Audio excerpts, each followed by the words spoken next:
একদম পুরো মরা মরা লাগতেছে, কারণ এই যে খুললাম, নেন।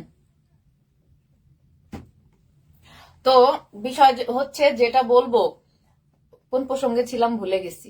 ও, আমি মানুষটা হইছি 5 ফিট 5 লম্বা। তো সুইডেনের হিসাবে হচ্ছে মিডিয়াম, কারণ সুইডিশরা প্রচুর লম্বা হয়, আর বাংলাদেশের তুলনায় হচ্ছে আমি লাম্বি আর কি। আমার ফ্যামিলির সবাই আমাকে লাম্বি লাম্বি তাল গাছ বলে ডাকে, বাট আমি ওরকম তাল গাছও না। আমার সাইজটা আলহামদুলিল্লাহ খুবই স্ট্যান্ডার্ড, আল্লাহর অশেষ রহমতে আল্লাহ পাক বানাইছে।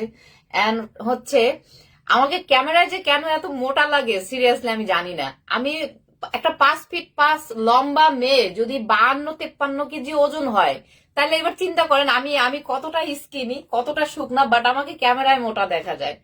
আমাকে ক্যামেরায় পুরো এত মোটা কেন দেখা যায় আমি নিজেও জানি না। এই ক্যামেরায় মোটা দেখা যায় দেখে আমি এত দাম দিয়ে একটা টেলিফোন কিনছি, 2,10,000 টাকা দিয়ে একটা মোবাইল কিনছি আমি, যে মানে চেহারাটা যেন ঠিকঠাক আসে। শো আপ করতেছি, একটু শো আপ করতেছি আপনাদের লাগে।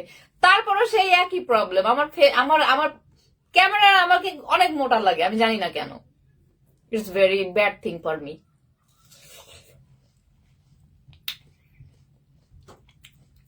মফিদুল ইসলাম কিছু বললেন? বলতেছি তো ভাই, কত কিছু তো বলতেছি।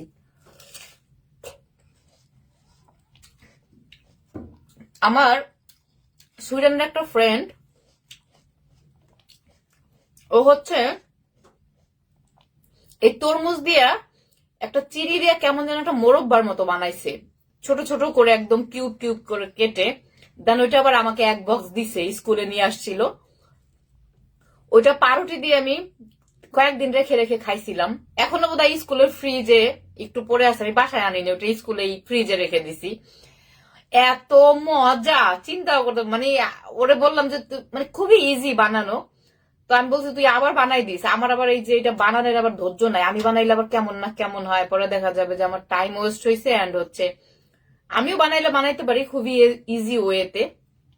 এটাকে হচ্ছে এই চামড়াটা সুন্দর করে এই যে এটা এই পিলটাকে পিল অফ করে, দেন হচ্ছে এইটাকে গরম পানি দিয়ে সিদ্ধ করে ওটাকে ছাকতে হয়, দেন চিনি দিয়ে আসাইতে হয়, তাহলেই খুব সুন্দর একটা মোরব্বা হয়ে যায়।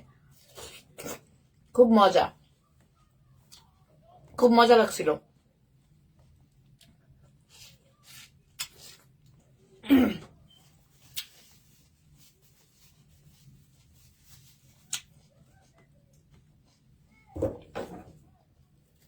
তরমুজ, লিচু দেখায়েন না তো আমারে কেউ লিচু।